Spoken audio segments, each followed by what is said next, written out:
Hello students, मैं प्रयागराज मिश्रा स्वागत करता हूं आप सभी का अपने चैनल टारगेट सेमेस्टर में। पॉलिटिकल साइंस की पहली क्लास है आप लोगों को एक प्रकार से गाइड करने के लिए, ताकि आप अपने सिलेबस को अच्छी तरीके से समझ सकें।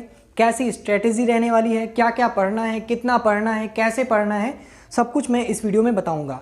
सबसे पहले जब आप कहीं पर भी किसी भी टॉपिक को स्टार्ट करने की कोशिश करते हैं, किसी भी सब्जेक्ट को स्टार्ट करने जा रहे होते हैं, तो उसके बारे में जानना ये सबसे बड़ा प्लस पॉइंट रहेगा आप लोगों के लिए। कोई भी आप सब्जेक्ट उठा लें तो वो सब्जेक्ट डिमांड क्या करता है हमसे, ये बहुत, जिस बच्चे ने समझ लिया कि वो सब्जेक्ट हमसे क्या डिमांड कर रहा है, वो उस सब्जेक्ट में अव्वल हो जाता है। तो इसी प्रकार से हम पॉलिटिकल साइंस के बारे में जानना चाहेंगे आज कि आखिर जो राजनीति विज्ञान है इसको समझे कैसे, और राजनीति विज्ञान हम पढ़ने तो जा रहे हैं लेकिन ये होता क्या है। सिर्फ शब्दों के अर्थ को निकालने ना कि राजनीति और जो राजनीतिक क्षेत्र हो, आजकल जो हम राजनीति का एक अर्थ निकालते हैं वो इतने संकुचित अर्थ में, उसका अर्थ जो होता है इतना हम लोगों का संकुचित होता है, हम लोगों का दृष्टिकोण उस अर्थ पर इतना संकुचित होता है कि वो राजनीति की पूरी तरीके से व्याख्या नहीं कर पाता है कि राजनीति है क्या। लेकिन जब हम पॉलिटिकल कॉन्सेप्ट्स इसको देखने का प्रयास करते हैं तब ये चीज़ें निकल कर आती हैं कि जिसके बारे में हम अध्ययन कर रहे हैं, जिस राजनीति के बारे में, वो है क्या। तो राजनीति विज्ञान के बारे में पहले हम अध्ययन करेंगे। जैसा कि यहाँ पर जिक्र किया गया है कि राजनीति विज्ञान है क्या, अर्थात हम परिभाषा को जानने की कोशिश करेंगे कि राजनीति विज्ञान क्या है और क्या कहना चाहता है राजनीति विज्ञान, ये डिमांड क्या करता है। तो इस परिभाषा में हम इसको देखेंगे। फिर आता है कि जिस राजनीति विज्ञान का हम अध्ययन कर रहे हैं उसका नेचर कैसा है।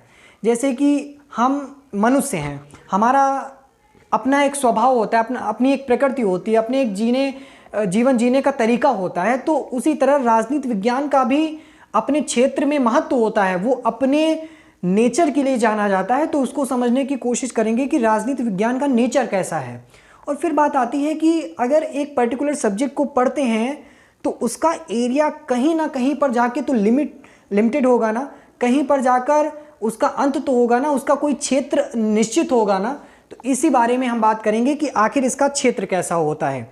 क्योंकि अगर हम किसी भी धन से संबंधित विषय को राजनीति विज्ञान से जोड़ देंगे, हालांकि ये एक अपना अलग सब्जेक्ट का अस्तित्व हो जाता है, विषय का अस्तित्व हो जाता है कि राजनीति विज्ञानों का अन्य विज्ञानों से संबंध या अन्य सब्जेक्टों का अन्य विषयों से संबंध, ये बात अलग है। लेकिन अगर किसी भी चीज़ का अगर हम उसी के वास्तविक रूप में अध्ययन करते हैं, लेकिन उसके वास्तविक रूप में अध्ययन को छोड़ करके हम किसी अन्य चीज़ का अध्ययन करने लगते हैं, तो उस चीज़ का अपना अस्तित्व नहीं रहता है। फिर वो चीज़ उसका ट्रैक चेंज हो जाता है, आप समझ लीजिए। तो इसी प्रकार से जो हम राजनीति के क्षेत्र का अध्ययन करेंगे वो राजनीति के क्षेत्र के अंतर्गत ही रहकर करेंगे।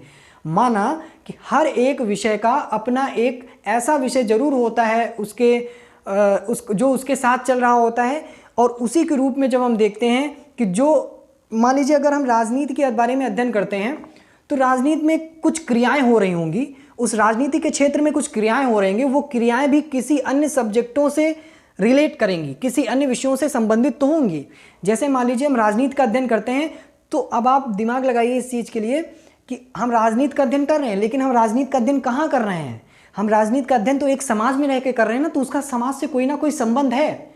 अगर हम उस राजनीति में जो हम राजनीति के लिए कार्य संचालित कर रहे हैं, वो कार्य क्यों संचालित हो रहे हैं, ताकि हमारे अपने हित जुड़ सकें। और हित क्यों जुड़ते हैं, ताकि कहीं ना कहीं एक जो हमारा धन का मकसद होता है किसी भी चीज़ को लेकर के, वो भी उससे कहीं ना कहीं संबंधित होता है। आप मान लीजिए कोई भी हम कार्य करें, किस लिए करते हैं, अपने पेट को पालने के लिए। हम कितनी क्रिया करते हैं ताकि 2 वक्त की रोटी कमा सकें, उसके लिए क्या ज़रूरत होता है, उसके लिए धन की ज़रूरत होती है। तो अन्य विषयों का राजनीति विज्ञान से कैसा संबंध है, इसका जो अध्ययन है वो हम इसके पाठ 2 में करेंगे, अध्याय 2 में करेंगे, राजनीति विज्ञानों का अन्य सामाजिक विज्ञानों से संबंध।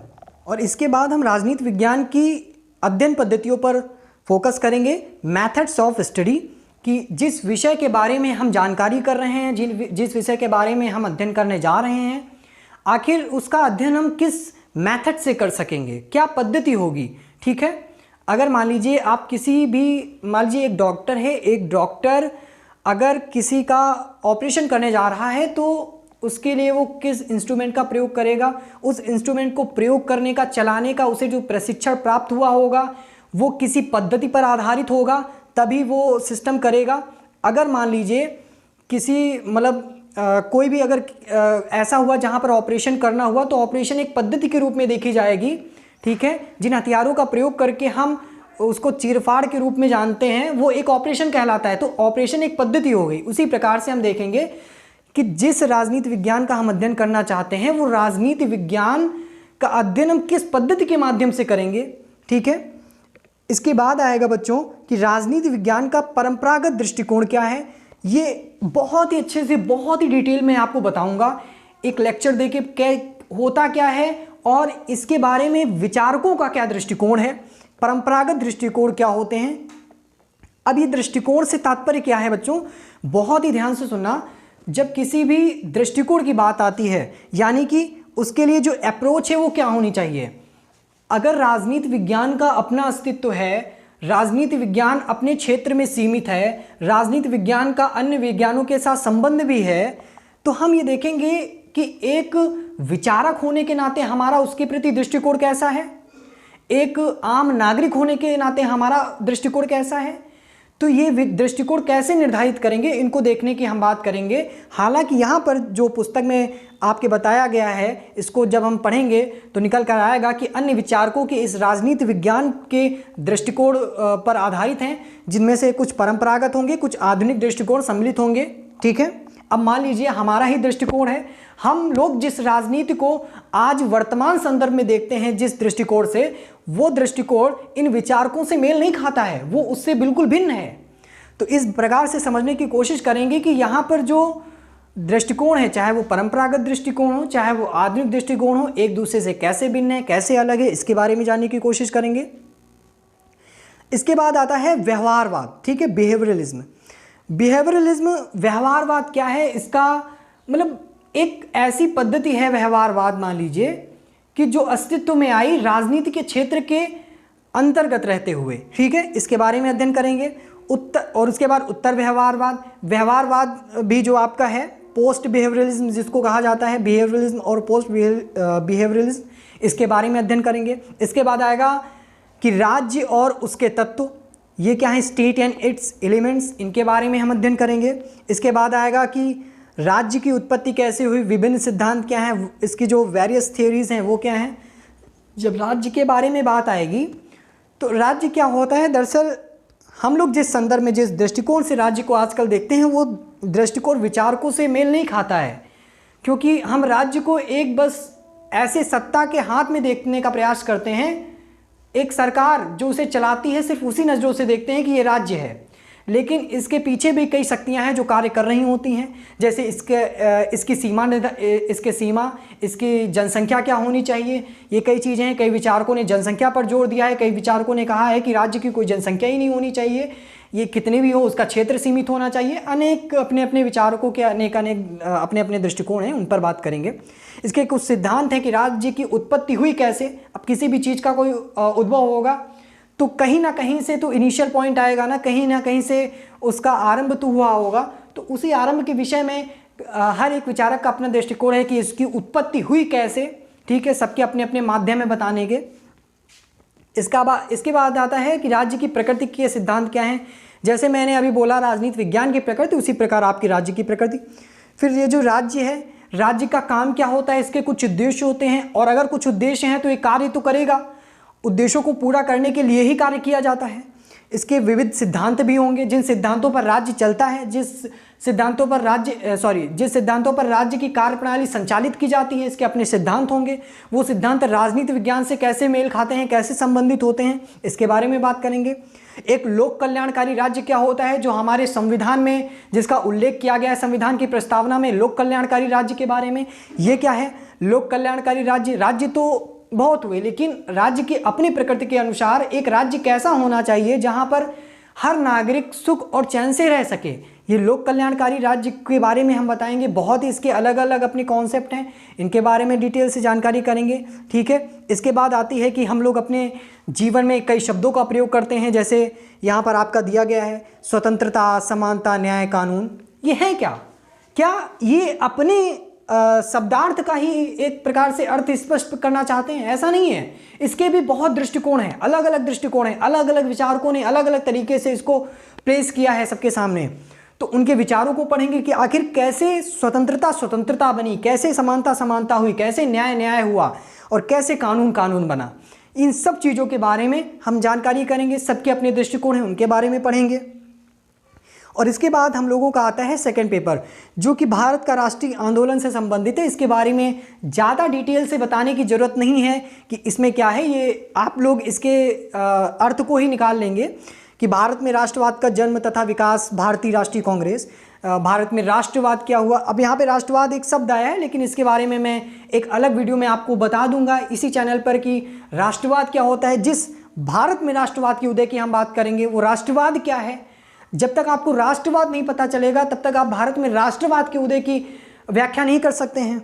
और कैसे विकास हुआ, कैसे भारतीय राष्ट्रीय कांग्रेस का यहाँ पर स्थापना हुई, इसके पीछे क्या कारण थे भारतीय राष्ट्रीय कांग्रेस के बनने के।